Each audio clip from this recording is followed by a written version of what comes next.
Hello friends, welcome back to my channel learning for kids by Neem. आज हम discuss करेंगे most common strokes के बारे में जो आप घर पर बच्चों को प्रैक्टिस करवा सकते हैं उस कंडीशन में जब बच्चे आपकी लैंग्वेज नहीं समझ पा रहे हैं। अभी तक हमने डिस्कस किया upper case letters and lower case letters को with the help of right strokes, लेकिन उस कंडीशन में जब बच्चे आपकी लैंग्वेज नहीं समझ पा रहे हैं कि आप किस तरह से आप उन्हें सिखा रहे हैं, like circle, draw a swing, backward C, curve, बच्चे नहीं समझ पा रहे हैं आपकी लैंग्वेज। आपने बहुत मेहनत कर ली है लेकिन सब कुछ वेस्ट हो रहा है, तो उस कंडीशन में आपको क्या करना है? तो आपको इन सिंपल स्ट्रोक्स की हेल्प लेनी है जो मैं आज आपको बताने वाली हूँ। और इन स्ट्रोक्स की हेल्प से अगर आप ये स्ट्रोक सिखाने में सक्सेसफुल हो गए, और डेफिनेटली आप सक्सेसफुल होंगे क्योंकि ये उनके डेली लाइफ से रिलेट करती हैं चीजें, तो आपको 100% बेनिफिट होगा। तो फिर चलिए स्टार्ट करते हैं। तो फर्स्ट टर्म है long stick and short stick. अब आप दो स्टिक ले लीजिए और बच्चों को शो करते हुए बताइए कि ये एक लॉन्ग स्टिक है और ये एक शॉर्ट स्टिक है। अब आप सबसे पहले लॉन्ग स्टिक को होल्ड कर लीजिए और बच्चों से इसमें लाइन ड्रॉ करने के लिए बोलिए इसकी हेल्प से। तो बच्चे ऐसे लाइन ड्रॉ करेंगे। नाउ शॉर्ट स्टिक को होल्ड कर लीजिए और बच्चे से लाइन ड्रॉ करने के लिए बोलिए। तो इसमें भी बच्चा लाइन ड्रॉ कर लेगा।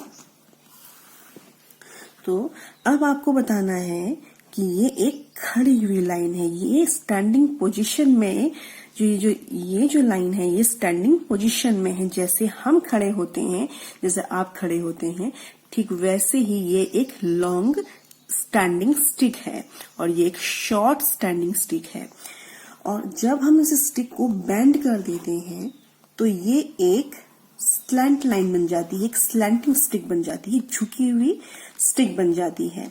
और जब हम इसको ऐसे नीचे लेटा देते हैं तो ये एक स्लीपिंग स्टिक बन जाती है इस तरह से। तो बच्चों को बहुत क्लियर हो जाएगा ये तीनों लाइंस का कॉन्सेप्ट। ठीक इसी तरह स्टैंडिंग पोजीशन में हम खड़े होते हैं, ये स्टैंडिंग लाइन है, एक लॉन्ग स्टिक है, एक शॉर्ट स्टिक है। ठीक इसी तरह से हम झुकते हैं स्लैंटिंग पोजीशन में, स्लैंटिंग लाइन है। एंड ठीक इसी पोजीशन में हम सोते हैं, ये एक स्लीपिंग लाइन है या स्लीपिंग स्टिक है। तो अब आपको इन तीनों लाइंस की हेल्प से बनने वाले अल्फाबेट से बच्चों को इंट्रोड्यूस करवाना है। अगर आप सक्सेसफुल नहीं हुए थे जो प्रीवियस मेथड्स मैंने बताए थे, सिर्फ उसी कंडीशन में आपको पहले उसी तरह से बच्चों को सिखाना है। अगर वो बच्चे नहीं समझ पा रहे हैं वो सारे मेथड्स, देन इस मेथड्स को आपको यूज करना है। तो अब आपको देखना है कि कैसे बच्चा कौन कौन से अल्फाबेट्स हैं जो बच्चा इन तीनों लाइन की हेल्प से ड्रॉ कर सकता है। तो वो अल्फाबेट्स हैं ए, ई, F, H, I, K, L, M, N, T, V, W, X, Y and Z। तो पहले आपको इन लेटर्स से बच्चों को इंट्रोड्यूस करवाना है इन तीनों लाइंस के कॉन्सेप्ट को समझाने के बाद। और इसके बाद स्मॉल लेटर्स में आएगा I, K, L and X। अब बच्चा इन सारी लेटर्स को जरूर सीखेगा। तो फर्स्ट टर्म थी long stick and short stick and second term है हम्स एंड बम्प्स। तो अब इसे हम्स एंड बम्प्स को आपको कैसे एक्सप्लेन करना है? Which animal is this? This is camel. आपको कैमल की पिक्चर शो करनी है। Camel is known as ship of desert.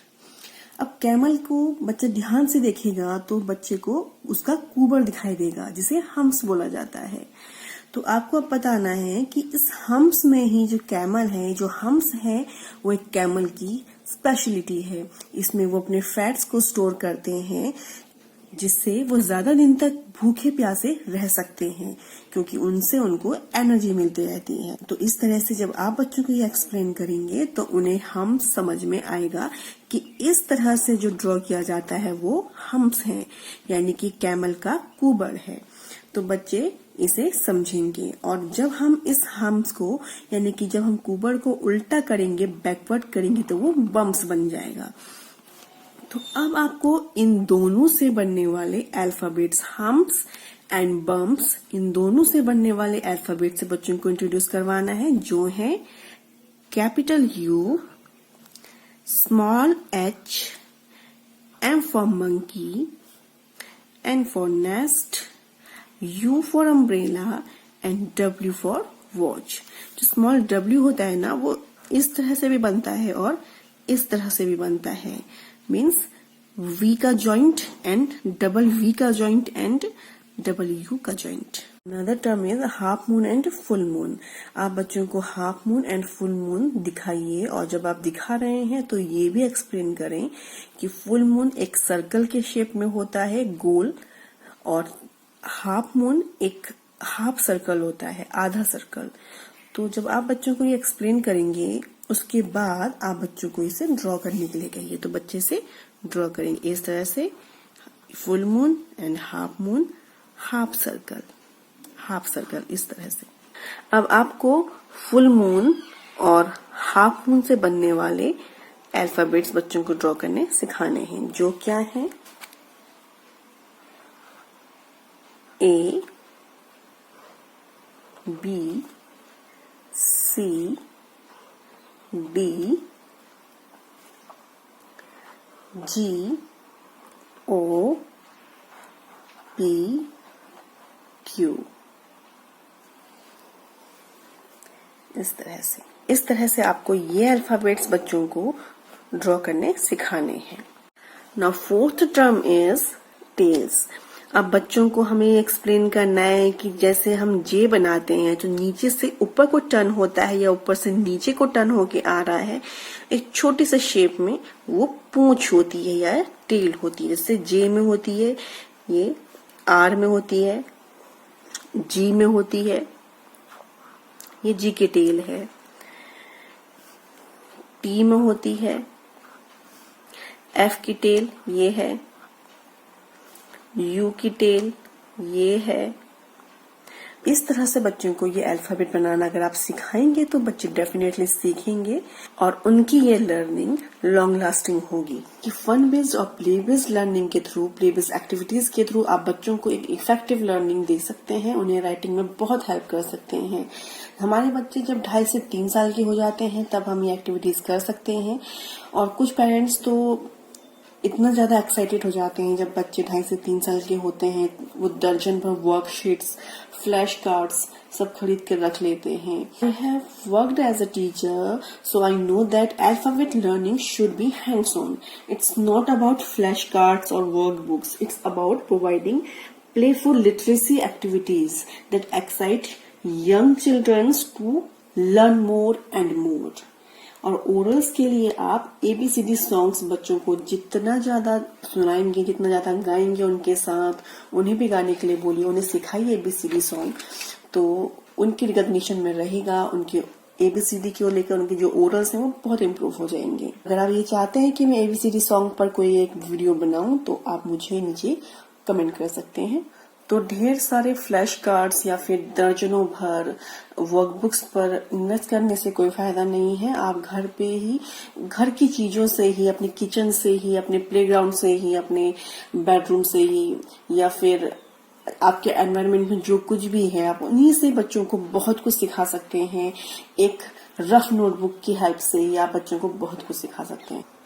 बच्चों को कुछ भी सिखाना वो आपकी क्रिएटिविटी पे डिपेंड करता है, तो थोड़ा सा दिमाग लगाएं और बच्चों के लिए क्रिएटिव स्टडी मटेरियल तैयार करने की कोशिश करें, उन्हें एक क्वालिटेटिव लर्निंग दें। तो आज के लिए बस इतना ही। अगर आपको मेरा वीडियो पसंद आया है तो please like, share and subscribe. मिलते हैं नेक्स्ट वीडियो में। Thanks for watching. Bye bye.